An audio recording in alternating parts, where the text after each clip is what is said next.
sa mga balita sa Siren 47. Konseho sa Panglao, Bohol, niduso og resolusyon nga dili na i-appoint si LTO7 Director Victor Caindic sa bisan unsang posisyon. Mactan Electric Company moatubang sa konseho aron ipasabot nganong ilang gipatas-an ang bayranan sa kuryente. Konseho sa Mandawi City gustong i-regulate ang pagpamaligya og tambal sa mga sari-sari stores. Cebu City Police Office mutukod og tracker team nga mo'y mag-monitor nitong magpataka og post sa social media. Sugbo, Kabisayan ug Mindanao, Pilipinas ug katawhan kutos maabot sa tong Sibya sa tibuok kalibutan mayong hapon. Live kita karon sa CCTN Channel 47 ug kini ang tulumanon sa nag-unang kasayuran nga angay natong masayran. Ako si Dennis Tabar. Tulumanon sa patas nga mga balita ug opinyon. Ako si Danica Cabales. Kini ang Siren 47.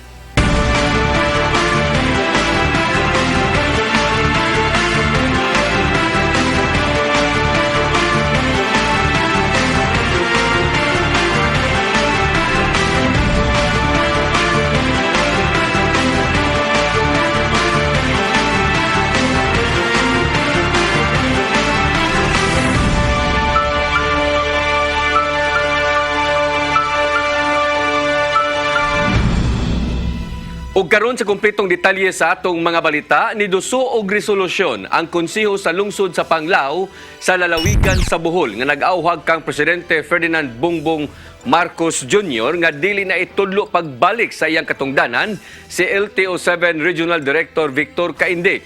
Ang maong resolusyon gipirmahan sa 5 ka mga konsehal didto sa maong lungsod ug ni Vice Mayor Noel Hermat Choilos. Gitataw sa maong resolusyon nga si Caindic nakahimo og salaod nga grave abuse of discretion tungod sa pag-issue niini sa ilang field office sa maong lungsod og mga student permits pinaagi sa pagpresentar og medical certificate nga falsipikado. Gawas niini lakip nga ilang giauhag si Presidente Marcos nga dili na gayud itudlo pa sa bisan unsang posisyon sa gobyerno si Caindic. Mga spaghetti wire sa syudad sa Sugbo gihipos sa kagamhanan sa syudad. Kini aron malikayan ang mga disgrasya tungod sa mga nagbitay na mga wires nga wala na nag-function. Ang kasayuran ni hatod ni Decime Padilla. Nagpadayon ang Cebu City Government sa paghipos sa mga spaghetti wires nga makita as makadalanan sa syudad sa Sugbo. Sigo ni Cebu City Councilor Jerry Guardo, kinsa may gitahasan sa pagbuhat ni ini nga kabahin kini sa Uplan Ratsada ni Mayor Michael Rama kahuman sa pag-igo sa bagyong Odette.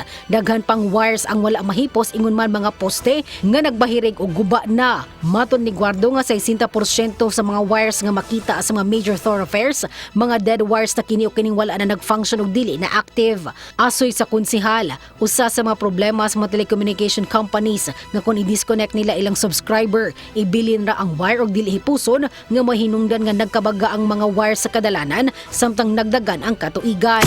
So muna nga ang ato ang mandate karon, ato nang ipa-pull out nila, ipatangtang yun ato ang mga dead wires para limpyo ang atong palibot niya aron malikayan sa natong disgrasya kay the moment musag na siya, in fact I pass that ordinance nga i-raise ang minimum height requirement niya kay daghan magud kayo disgrasya nga report nga nga bitik or mga sakyanan nga tumba ang mga poste nga binat bitaw. So because of this sagwar, so as much as possible ato sa nang i-raise up aron malikayan sa dato mga disgrasya. Pipila sa mga dapit nga dagan og dead wires diha habig sa Ramos, Carbon Public Market, Virama, dapit sa Cebu City Sports Center ug General Maximum Avenue. Gitataw ni Guardo nga daghan pang dapit sa Cebu City nga pahigayunan nilang spaghetti wires eradication sama diha sa Busay uban pang lugar. But I really appreciate the support sa mga telcos coming from Globe, PLDT, Smart, Converse dito. They really put together and really support the plan of the city to really remove all these messy and untidy wires. May Padilla, CCTN News.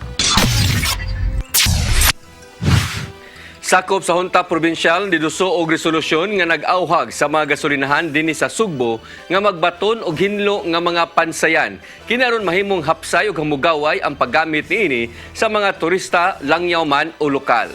Ang kasayuran ihatod ni Gian Navarro. Naninguha si 7th District Board Member Cesar Baricuatro nga himuong hapsay ug hamugaway ang pagsanong sa mga turista silang gitawag nga Call of Nature. Ato sa ilang regular session sa Hunta Provincial nitong Lunes, miduso kini og resolusyon nga nag-awhag sa mga gasolinahan nga magbaton og tarong nga pansayan. Nakita ni Baricuatro nga adunay pipila ka mga lokal ug langyaw nga turista ang matud pa nahasol og jutay sa pagpagawa sa ilang hugaw sa pansayan sa gasolinahan sa tunga-tunga pa sa ilang biyahe. Kini tungod sa dili hinlo ang mismong pansayan, ingon man ang kakuwang sa supply sa tubig sa sulod. Alang niya, maapektuhan ang tingwa sa kagamhanan sa probinsya nga maila ang Sugbo isip top destination sa Pilipinas ug abroad. Dahil pwede sa mga tabi-tabing kalsada at nakakahiya, kaya we look for something, some place na makapahungaw tayo. Komportable. Matutusan ni Baricuatro nga diskarte na mismo sa mga nanag-iya og gasolinahan kung unsaon pagmaintenar ang kahinlo sa mga pansayan. Gawas nga dili manimaho sa sulod, kinahanglan usab maayo ang supply sa tubig o kung mahimo adunay bidet ang toilet. Samtang magkinahanglan usab og mga toiletries sulod sa pansayan alang usab sa mas hamugaway nga pagdubag sa Call of Nature. I put it on my resolution that they can charge 10 pesos maximum for maintenance purposes. Napasar hinuon ang giduso niyang ordinansa o gikatakda kining ipadala ngadto sa buhatan sa Department of Tourism. Maong gipanghinaut usab niya nga mosanong ang mga gasoline station owners sa iyang panawagan. Gian Navarro, CCTN News. Moabot sa 15,000 ka seedling sa mani-mani plant ang itanom sa Central Island sa Tibuk Stretch sa Mantawi Drive sa siyudad sa Mandaue karong Sabado sa buntag. Ang maong kalihukan subay sa beautification program sa Department of General Services ug subay sa ika-53 nga charter anniversary sa Dakbayan karong Agosto 30. Kapin sa 1,000 ka mga empleyado sa DGS ug clean and green personnel ang mananom ugmang adlaw. Tinguha sa DGS nga matamnan og mani-mani plant ang tanang Central Island sa Dakbayan. Why mani-mani is because kanang wala ang isuggest ni Mayor na itanong na mo kay nakita mo ni Mayor na gusto kayo mo kung sagbot ang area kaya nakita niya nga bit na mo kaya maapas ang kadagat sa sagbot. So try ninyong tanong og mani-mani kay mas marag mability bitaw ang sagbot sa mani-mani kay kuha man siya mura siya Bermuda type kanang katay bitaw mugamot kay sagbot ang dagang manok ko so kato ng mani-mani ang amo niya role kay paragwa pa siya. Palayo na ito bumili lang kami siya ground covering lahat po itong bumbil. So, same ang City Island. The bumbil will remain, katong trees will remain, but we will add the mani-mani as ground cover. Prevent the soil from eroding kay kapatay kay pagbuwan ang mga soil manina sa daan sa imo ng mga cause ng lapok. So, one of the purpose sa mani-mani is to prevent the soil from eroding kay mabuot man niyang Mosunod, Konseho sa Dakbayan sa Mandaue gustong i-regulate ang pagpamaligyag tambal sa mga sari-sari stores. Kana uguban pa mga balita sa pagbalik sa Sayre 47.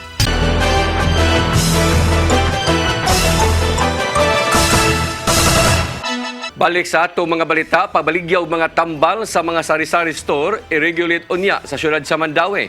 Kini human nagpasar sa first reading ang ordinansahon kabahin ni ini. Ang kasayuran ihatod ni Mary Rose Sagarino.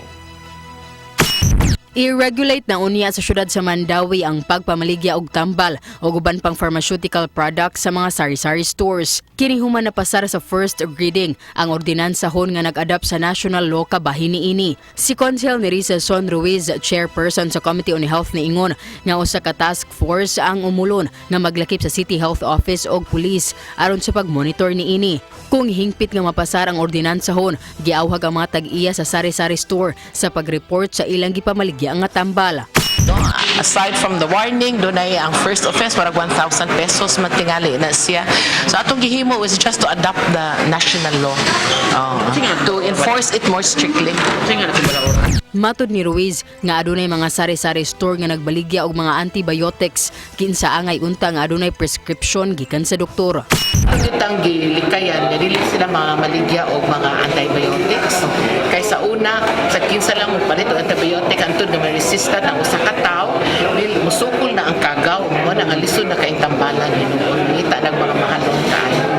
Tinguha usab sa ordinansahon nga malikayan ang pagpamaligya sa mga peki nga tambal. Mary Rose Sagarino, CCTN News. Kampanya aron mabakunahan bato COVID-19 ang mga tinunan sa Central Visayas, pakusgan pa sa Department of Education ug Department of Health. Sa kasamtangan, giandam pa ang posibleng pagpahigayon sa vaccination rollout sud mismo sa tunghaan. Ang kasayuran ni hatod ni Gian Navarro. Naninguha ang Department of Education 7 nga himuong mas luwas ang pagtungha karon sa mga tinunan, ilabi na nga hinay-hinay nang gibalik ang face-to-face classes. Maong inubanan sa Department of Health 7, pahingusgan nila ang kampanya aron mabakunahan ang mga tinunan batok COVID-19 pinagi sa ilang Bida Kid campaign. Sa datos nga gitunol sa Department of Health 7, ana sa 29.35% sa mga 5 to 11 years old children ang fully vaccinated lukop rehiyon, gikan sa target nga kapin 793,000. Samtang 98.19% ang fully vaccinated nga mga batanong ana sa 12 ngadto na sa 17 anyos ang pangidaron, gikan sa target nga 651,000 kapin. Mato di Medical Officer 3 Dr. Joan Antoinette Albito sa DOH7 nga kung adunay mga nagmadasigon sa pagpamakuna, adunay ubang mga estudyante ang nagduha-duha usab. Kung dili tungod sa kahadlok sa dagom sa bakuna, adunay uban nga nadala usab sa disinformation kung isgutan ng epekto sa COVID vaccine. We have teachers or non-teaching staff that have refused vaccination, and we respect that. But we are requesting them to at least not spread misinformation among their students. Samtang usa sa mga laka nga gihimo ni DepEd 7 Director Dr. Salustiano Jimenez mao ang pag-orient sa mga magtutudlo ngadto sa mga ginikanan kabahin sa maayong benepisyo sa COVID vaccine. Maong gipanginaut nini nga musaka usab ang ihap sa mga tinunan nga bakunado na sa mosunod pang mga semana. So just that. So might be we keep on advocating and continuing our parang murag kanang awareness campaign para sa aning ato ang cause, no? So sa mausap ang panghinaut ning usa ka magtutudlo sa Mabolo Elementary School nga mas mudaghan unta ang mga tinunan nga bakunado batok COVID-19. Sanglit gisiguro nilang himuong luwas ang pagtuon sa mga bata karong namalik na sila sa mga classroom. Ganahan na gid ang mga parents nga ang ilang mga bata maka-attend jud nasa ilang panghuna-huna nga dili maka-eskwela ang bata unless nga dili ka ma-vaccinated. Ana pa sa mga barangay centers, malls o ubang public places ang nagpadayong vaccination rollout ngadto na sa mga bata. Samtang giproseso pa ang posibleng pagpahigayon sa vaccination rollout sulod mismo sa tunghaan. Kung mahinayon man kini sa Sugbo, ang makater mao ang mga tinunan ingon man mga teaching ug non-teaching personnel. Apan sa gihapon, dili mandatory ang pagpamakuna batok COVID-19. Sanglit mo man ang nakalatid sa kasamtangang guidelines sa DepEd ug sa DOH ingon man sa mga balaod. Gian Navarro, CCTN News. Gibutyag ni Archbishop Jose Palma nga gitun-an pa ang posibleng pagbahin-bahin sa Archdiocese of Cebu ngadto sa pipila ka mga diocese.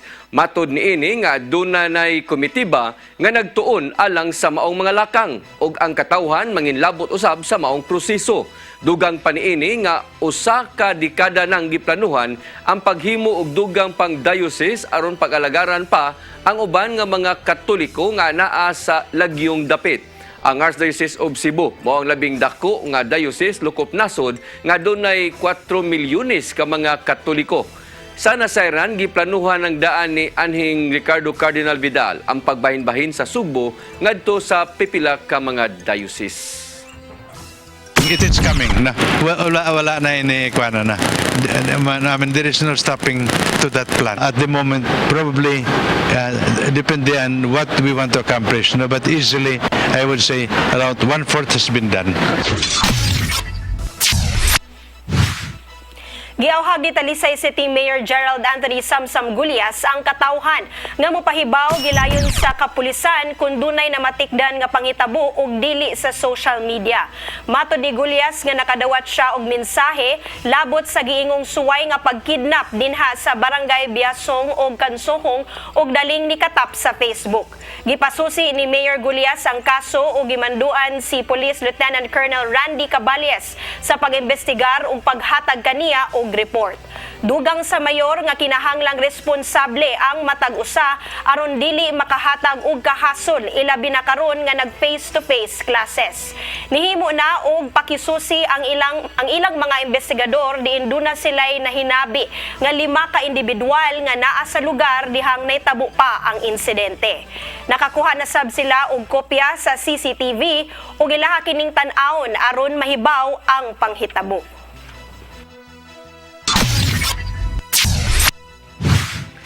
Karon Domingo na ipahigayon ang Pasigarbo sa Sugbo. Gawa sa Pasigarbo, pipila ka mga festival ang ipahigayon na usab pagbalik human sa duha ka tuig nga wa na kini iselebrar tungod sa pandemic. Ang kasayuran ihatod ni Mary Rose Sagarino. Si Diboy Pasilaban, 35 anyos, taga San Carlos City sa Negros Occidental, ang naabta namo sa karaang North Bus Terminal sa Barangay Subang Dako nga busy sa pagpreparar sa props nga gamiton sa mga performers nga morepresentar sa syudad sa Mandawi sa Pasigarbo sa Sugbo 2022 karong Domingo. Si Diboy nga usa ka visual artist ang gitap sa syudad sa Mandawi sa paggama sa mga props niini. Kauban niya ang lain pang tulo ka helper. Isip usa ka visual artist ang paggama og props o costume sa dancers kung adunay festival ang pinakakinitaan niini. Sigo ni Diboy nga malipayon sila nga nibalik na ang pagpahigayon og festival human sa duha ka tuig nga wala kini naselebrar tungod sa pandemic. Nagay balik lipay kay tanang artist Trisibo, mga kauban ra mo namo tong mga artist sa diri. Grupo ra namo ba. Human sa Pasigarbo sa Sugbo, molarga gilayon sila Diboy sa Bai City sa Negros Oriental alang sa laing festival, dayon sa Mascara Festival sa Bacolod. Apikto ka ay magay nagtato artist mo ko. Magay na ako tato. Okay ra para survive ra Japon ba. Round ko ba pero ang uban artist luoy kayo, mga visual artist ba ibisloy mga kuan ba. Luoy kayo. Ya mo to. Sa Pasigarbo sa Sugbo, dili lang ang props sa syudad sa Mandawi ang gigama niini. Lakip na ang costume sa Festival Queen sa munisipalidad sa San Remigio. Lapiahan sa San Remigio ang tema sa costume niini. I'm very honored and proud to represent my very lovable hometown, San Remigio, because San Remigio is known for having the longest shoreline in entire Cebu province. So, di ba maka-proud kayo siya? And then, ang sansa dito very very gold kayo, and then powdery sad, and then rich in marine life. And then Nagpadayon karon ang Festival Queen competition sa Cebu City Sports Center. Mary Rose Sagarino, CCTN News. Mactan Electric Company Conmeco mupasabot atubangan sa konseho sa syudad sa Lapu-Lapu karong Septembre 1. Kinisubay sa pagsaka sa bill sa kuryente sa ilang mga konsumidor. Ang kasayuran ni hatod ni Fatch Anthony Inso. Buhatag og pagpasabot ang Mactan Electric Company Conmeco ngadto sa konseho sa syudad sa Lapu-Lapu may labot sa pagsaka sa bill sa kuryente sila mga konsumidor karong Septembre 1. Mato ni Engineer Gilbert Pagubo, Senior Vice President o General Manager sa MECO, nga kinihuman nakadawat silang imbitasyon gikan sa konseho. Una nini, pipila ka mga konsumidor ang may reklamo tungod sa kalit nga pagsaka silang bill sa kuryente. Din lakip na nini si Konsehal Annabeth Quizon gikan sa 12,000 ka pesos nga bill sa kuryente. Si Quizon ang nahibung human nga mikabat sa 32,000 ang ilang bill sa miaging buwan. Apan si Pagubo ni pasabot nga daan na niyang napanglangtawan among sitwasyon subay nasab sa pagsaka sa presyo sa gasolina o paghuyang sa balor sa peso kontra dolyar ngadto sa merkado. Kanang kuan naghatag jud ko og mga data nga makita nila nga ang kanang dili gid taon si Meko may nagpataas sa kuryente. Kung dili ang kanang ang ato gyang sitwasyon karon maoy kanang hinungdan nga mao ni taas ang atong kuryente. Iyang giklaro nga way nahitabong overcharging tungod kay regulated man ang ilang pagsingil sa bayranan sa bill sa kuryente nga sa mga konsumidor. Gitug-an usab niya nga sa kasamtangan mikabat na sa 13,085 ka pesos ang kada kilowatt hour sa ilang singil sa kuryente tungod sa kanunay nini nga pagsaka. Kaya dako kay mig tulubagon sa mga regulator nga kanang mag-overcharge. Bisan 5 centavos o bisan 1 centavo nga makitaan sa mga regulator nga naay ni sobra, ipauli gid na. Malaumon si Pagubo nga makasabot nini ang publiko og dili dayon sila hukman og pasanginlan og daotan. Anthony Inso, CCTN News. Masunod, Cebu City PNP motukotog tracker team nga may mag-monitor sa mga magpataka og post sa social media. Kana og uban pa mga balita sa magbalik sa Sayre 47.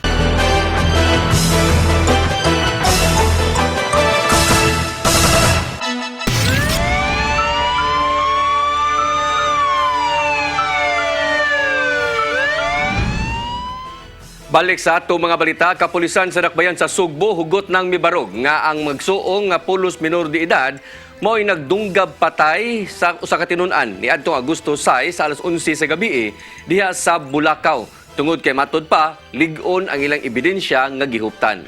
Ang kasayuran ihatod ni Arnold Bustamante.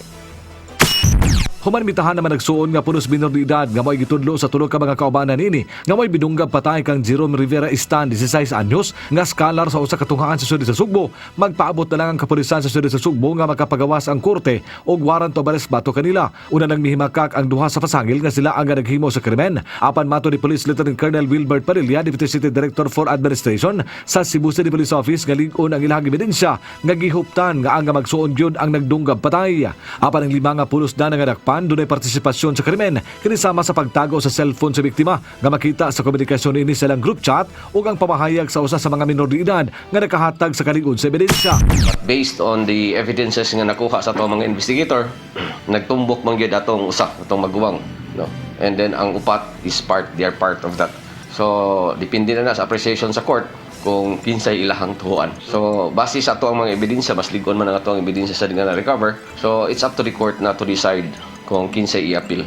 But as of now, silang 5 is part of the principal. Giangkon sa managsuon nga dito sila sa dapit din nahitabo ang krimen apan wala sila masayod nga doon na din nahitabong pagpanulis nga hinimuan sila ng mga kaubanan. Din adtong tungora niapin na lang sila sa pagdagan sa pagtuo nga curfew na. Apan mato ni Parilya nga kinahanglan nga ipamatuod sa maong mga suspitsado ngadto sa korte nga wala sila labo tungod kay lahiman usab ang gihuptan nila nga ebidensya nga magtumbok yun nilang 5. It's up to them on how they will prove nga wala sila labot. Ang upat sa 5 nga pulos minor de edad gi-turn over na sa Department of Social Welfare and Services ngadto sa Operation Sikansan so magpaabot na lang sa hearing sa ilahang kaso. Arnold Bustamante, CCTN News. Kapulisan sa probinsya sa Sugbo na nawagan sa publiko nga dili magpataka og share o mo-post og mga kaso sa kidnapping ilabi na kun dili kumpirmado. Giawhag hinuon ang katawhan nga mo report sa kapulisan aron masuta kung tinuod ang maong panghitabo o dili. Ang kasayuran ni hatod ni Decime Padilla. Matod ni Police Lieutenant Colonel Mark Gifter Sukalit, Deputy Provincial Director for Operations sa Cebu Provincial Police Office kun CPPO, nga wala sila'y nadawat nga formal nga report labot sa abduction o kidnapping incidents. Una ni ini, daghan ang nikatap karon sa social media nga matod pa dunay mga insidente sa suway sa pagkuha o pagkidnap og mga bata ilabi na mga tinun-an. Gani dunay ubang mga post nga nahibaw-an nga dili di ay tinuod. Kini mao'y rason nga si Lieutenant Colonel Sukalit mi pilar sa publiko nga kun makadawat man gani og ingon ani nga report ilabi na sa ilang mga Facebook account o ka text messages dili kini ipasa dayon sa mga kaila o kaha sa kauban sa trabaho kay makabugna na hinuon kini og kabalaka o kasamok sa katawhan. Gipasalig sab ni Sukalit nga gimanduan na nila ang mga chief of police sa mga nagkalain-laing police station sa probinsya sa Sugbo nga i-verify ang tanang impormasyon nga madawat pinaagi sa text message o ka sa social media aron masuta kung tinuod kini o dili dili. Again, i-appeal na ako sa publiko, if naamang galit tayo report nga ingana, please do not hesitate to call immediately or text immediately. Naman tayo mga hotline numbers sa different cities and municipal police stations. And we have also the anti-kidnapping group nga rin sa Camp Seri Osmeña, sa Osmeña Boulevard, no, sa Cebu City, na siya ang key office about any mga insidente. So again, I appeal to the public na please do be responsible sa actions.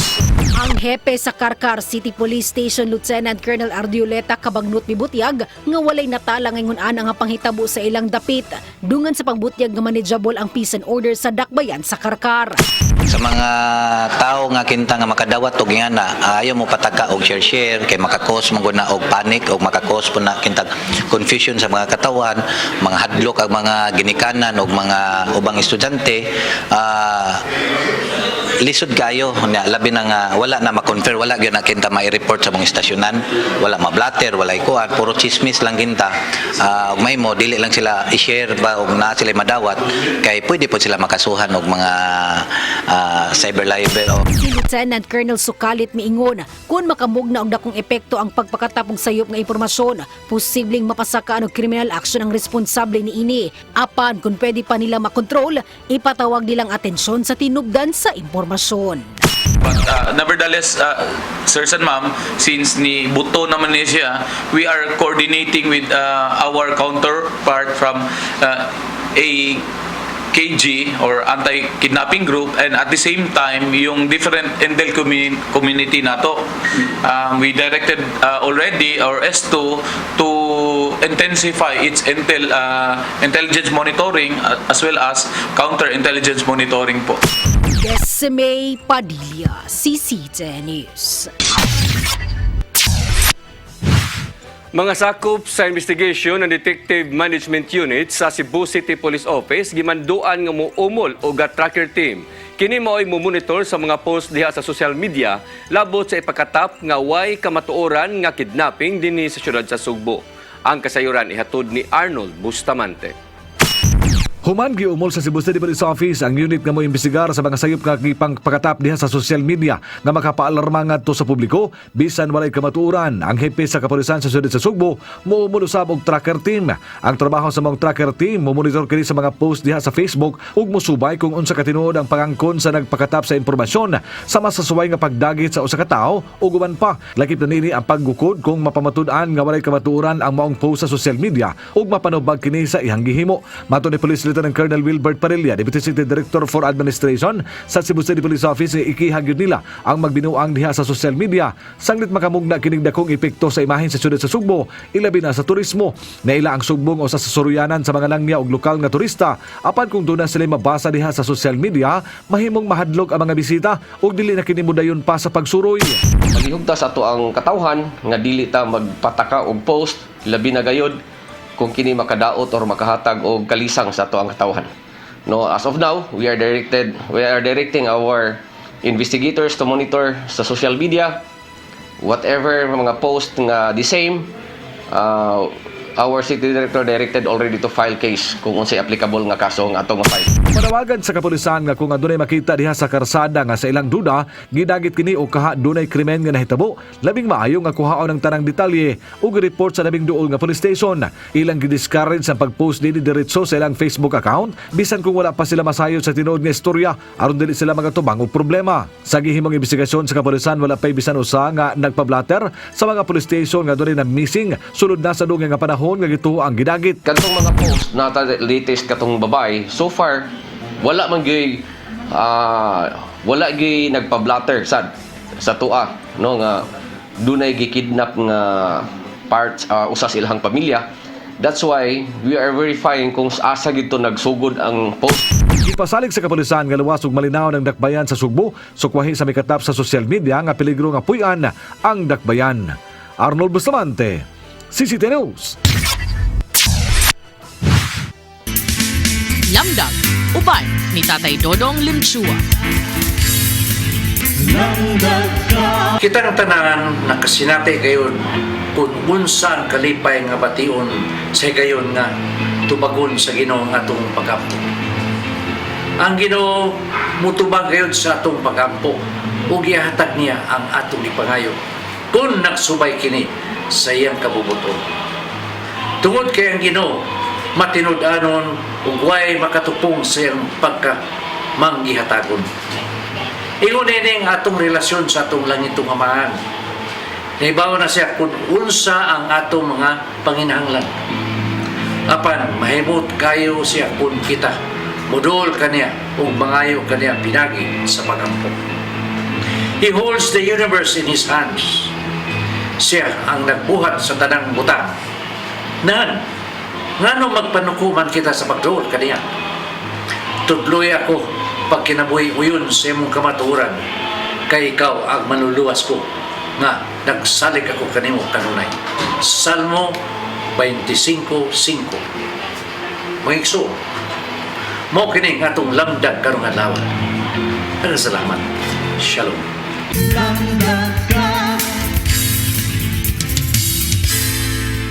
Mo kadtong naglangkob sa atong mga balita sa Sayre 47, ako si Dennis Tabar. Ako si Danica Caballes. Happy weekend hangtod Lunes puhon sa inyong paboritong tulumanon. Sayre 47.